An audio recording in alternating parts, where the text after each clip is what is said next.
I'd like to thank everybody for joining me today. Today, I want to talk about an important topic, and that's how to balance out your planning, but also to be able to leverage gifts to charities and the family. So many times we're looking at our planning and we have so many good ideas, so many things that we want to do for our family, for the charities that we work with. And it's a balancing act. How can we do the most good for the people and entities that we care about? When you look at, using your assets, take the time to really look at what assets you have. And the first thing we have to make sure is that you have the assets that you need to take care of yourself. And you're going to allocate those assets, to take care of your living needs, your medical, your business, whatever it is at the stage of life that you're in. But think about that bucket of money that you need to take care of yourself today. We also have to be working on putting away assets and into our retirement accounts to make sure you have enough money to take care of yourself in retirement. So taking care of yourself today and planning for the future, whatever that means to you. If there's anything extra, whatever goes in that third bucket, we're going to give to others because you've already identified that that's money that you don't need. So when you think about how are you going to give money to others, and that could be to family, friends, charities, whatever it is for that legacy that you want to be able to pass on, that's that third bucket. So we need to look at how to maximize the use of that third bucket to benefit the people and charities and entities that you want to.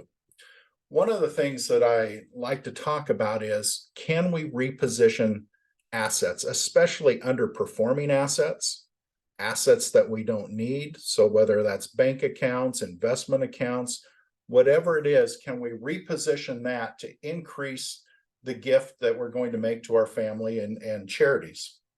So when you think about this, look at this diagram that we put together. Start thinking about those investments, CDs, savings accounts, investment accounts, income streams. Whatever these are, these could be underperforming. These could be assets that you've just identified you don't need for today, for the future. But identify what those assets are.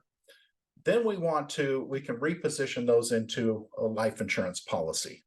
And this is an area where, life insurance can be used in a number of different areas. But for the strategy that we're looking at now, can we increase what we're given to family and charities? That life insurance policy is going to create a death benefit.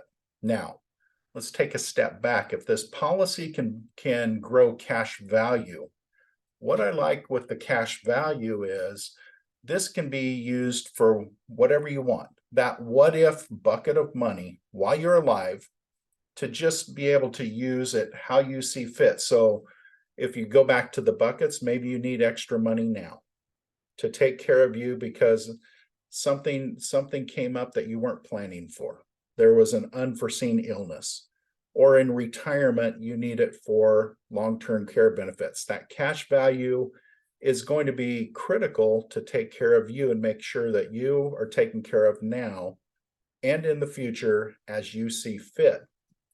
But remember that life insurance policy is going to have a death benefit.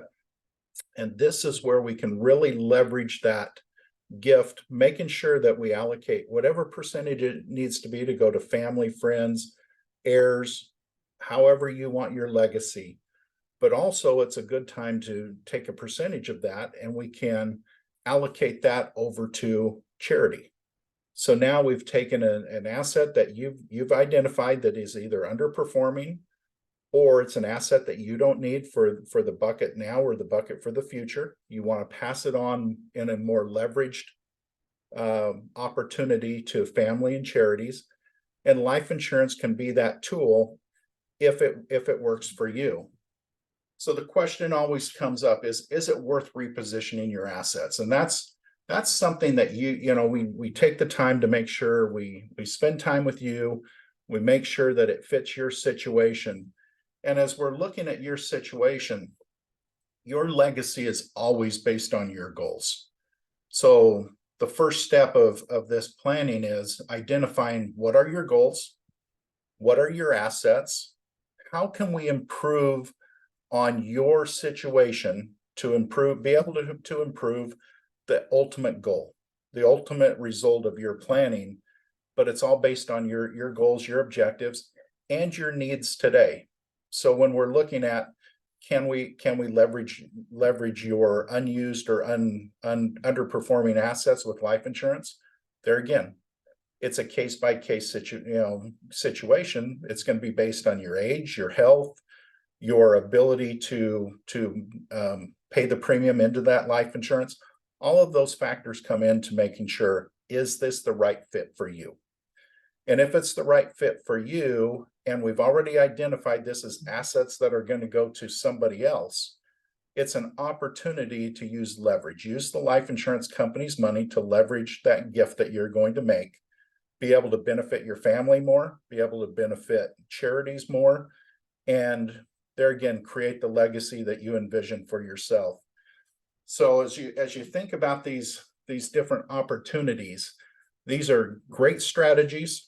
We just want to make sure that we look at all these and see what fits, how best it can fit, and then strategize on your individual situation. So I appreciate everybody getting on. If you ever have any questions, feel free to reach out and we can talk about it in more detail. Thank you.